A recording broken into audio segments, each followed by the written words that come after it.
Muito obrigado, Sr. Presidente.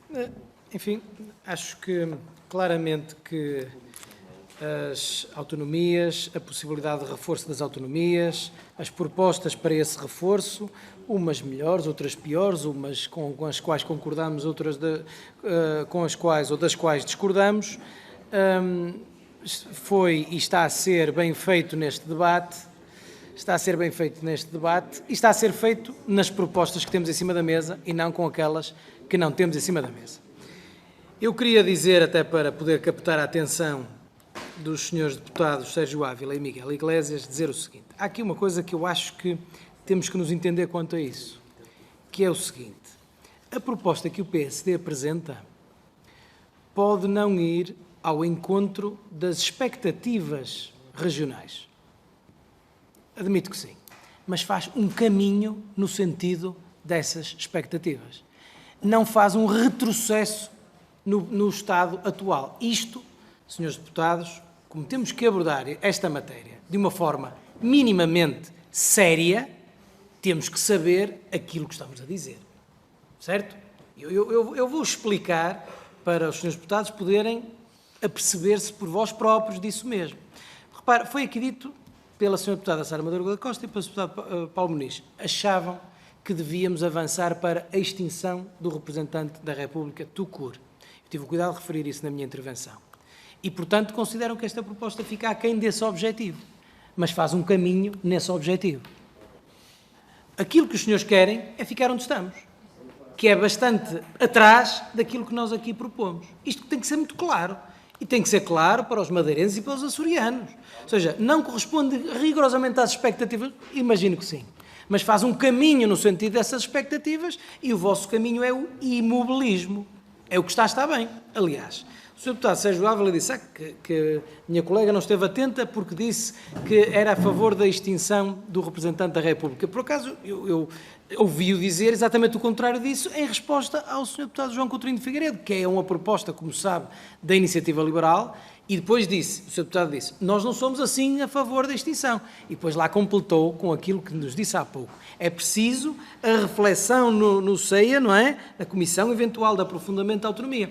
Eu queria-vos dizer o seguinte, ao Sr. Deputado aqui, concretamente ao Sr. Deputado Sérgio Ávila, há aqui um desequilíbrio institucional, se me permite que eu use esta expressão, que tem que ver com o seguinte: eu penso que não existirá, enfim, aqui uma consciência de que, em princípio, não haverá nenhum patamar institucional mais elevado do que uma Comissão de Revisão Constitucional na Assembleia da República Portuguesa, para a qual devem ser carreados todos os contributos das autarquias, das regiões autónomas, com ou sem consenso, das associações, dos cidadãos, de todos. Mas eu não acho que seja adequado, com toda a franqueza, institucionalmente adequado, o Sr. Deputado apoucar, como fez várias e repetidas vezes, mesmo depois de avisado, um processo de revisão constitucional, que é que altera a Constituição, que também se aplica às regiões autónomas, e substituí-lo por uma coisa que o Sr. Deputado enfim, verbaliza como mais elevada, que é a Comissão Eventual do Aprofundamento da Autonomia. Porque essa Comissão Eventual acabará por chegar aos seus contributos, que serão naturalmente muito importantes, de forma alguma estou a reduzir o alcance. O que eu estou a dizer é, o que daí virá, ou vier, se chegar, há de ser algo que terá que vir aqui.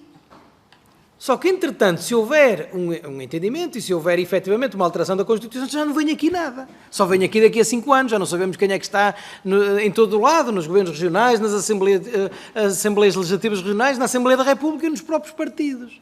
Está a ver? Por isso não é assim muito correto, para usar uma expressão, um eufemismo, dizer assim, isto não é o momento adequado.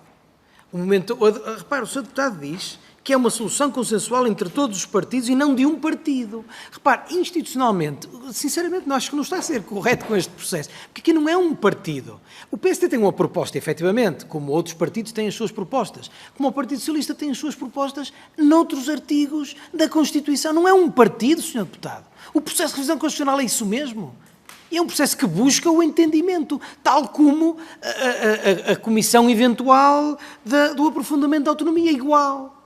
Porque o Sr. Deputado fala numa solução consensual de todos os partidos. Portanto, há uma coisa que está acima de todos os partidos, quase uma espécie, uma instituição monárquica. E depois estão aqui os partidos, numa mera revisão constitucional, a apresentar cada um a sua proposta. É mais ou menos isto que o senhor diz, e ninguém consegue compreender isso. Do ponto de vista, já não é jurídico. Porque eu acho que ninguém tem o dever de ter conhecimentos jurídicos para estar a debater numa comissão de revisão constitucional. Sempre disse isso. E os meus e minhas colegas juristas sabem que eu digo isso muitas vezes. Portanto, não tem de todo. Mas é preciso ter esta noção, não é? De que há um processo que está a montante e um que está a jusante. E aqui o que está a montante é essa comissão eventual e outras que existam para contribuir com as suas reflexões para as alterações que aqui se farão. Só que nós estamos a discutir hoje, em junho de 2023. Não podemos postecipar isto para junho de 2029. Que é quando a comissão eventual, se tiver a solução, o acordo entre todos os partidos, o Sr. Deputado tem como garantido. Portanto, ou seja, nas regiões autónomas não há desentendimentos, não há discórdias.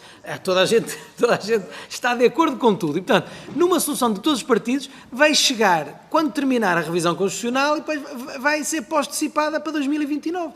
Não é razoável dizer isso às pessoas que nos estão a ouvir. Concretamente às pessoas da região autónoma da Madeira e dos Açores. Não é razoável, porque se não é estar a ser franco, enfim, estou a tentar ter cuidado com a palavra, porque não é essa que me sai a primeira, não é franco, não é? É outra, não é, sinceramente, digo-lhe isto com toda, enfim, no debate puro, não é? Acho, aliás, que a segunda intervenção dos senhores deputados já esteve, devo dizer, se me permitirem o cumprimento, já esteve no registro mais consentâneo e mais, que permite que eu também esteja a responder no mesmo tom, que é um tom mais consentâneo com o que aqui estamos a discutir, que são alterações, que é política, e alterações legislativas a normas constitucionais. Portanto, com todo o respeito, não podemos dizer o que aqui está em causa é uma coisa como é que é? De âmbito meramente partidário e não institucional. E o que é institucional é o que vem da comissão eventual do aprofundamento da autonomia. Não é assim, Sr. Deputado. Porque o que de lá vier, esperemos que venha, se vier para aqui, é preciso que os partidos, é preciso que a Constituição permita, e se este processo, como todos os portugueses e até a Assembleia da República, de que o Sr. Deputado faz parte, desejam venha a ter algum sucesso, ou seja, venha a produzir alterações efetivas, isso só acontecerá daqui a 5 anos. Portanto, não é muito dizer isso às pessoas, não, nós é que estamos a tratar disto a sério, não é que agora só com meia dúzia de propostas de partidos numa mera revisão constitucional, que é mais ou menos a ideia que resulta da sua intervenção. E depois, o fundamental é dizer o seguinte, obviamente que tenho que respeitar que os senhores deputados, que o Sr. Dr. Alberto João Jardim discordem da proposta do PC. É óbvio que sim. Agora, o que eu não posso permitir a nenhum dos senhores deputados, nem ao Sr.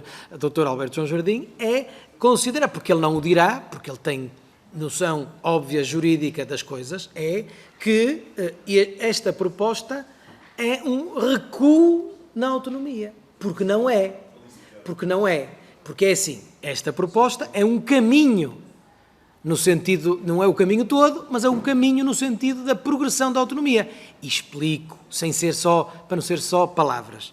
Quando temos, a Constituição tem um artigo sobre as competências próprias do Presidente da República.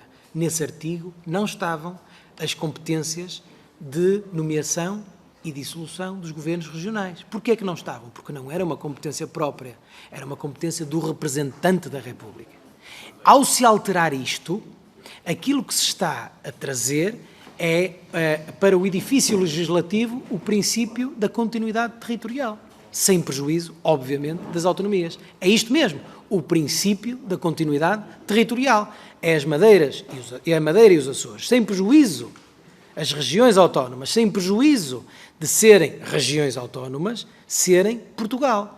O tal exemplo que eu dei, quando referi a minha terra, e o Sr. Deputado Sérgio Ávila, bem sei que o compreendeu, quiser não o compreender, bem sei que o compreendeu, que é, nós temos um Presidente de todos os portugueses, e o Presidente de todos os portugueses, aquilo que apouca as autonomias e que as reduz, são figuras paracoloniais. E figuras paracoloniais são figuras que não são próprias, são representantes, e que têm competências próprias. Isso é que reduz. Aqui, ao se fazer o tal caminho, atribui-se as competências todas ao Presidente da República e cria-se o mandatário das regiões autónomas que as exerce como mandatário. O próprio nome assim o indica. Do ponto de vista jurídico, aqui é mais jurídico, menos até político, do ponto de vista jurídico não há dúvida que a passagem da pronúncia sobre as matérias desta relevância para o Sr. Presidente da República, que aliás, acabou de dizer a Sra. Deputada Sara Madruga da Costa, que defende o PSD na Madeira desde sempre, a extinção do representante da República, com, obviamente, a passagem das competências para o Presidente da República, isto não é tirar ou reduzir as autonomias. É exatamente o contrário.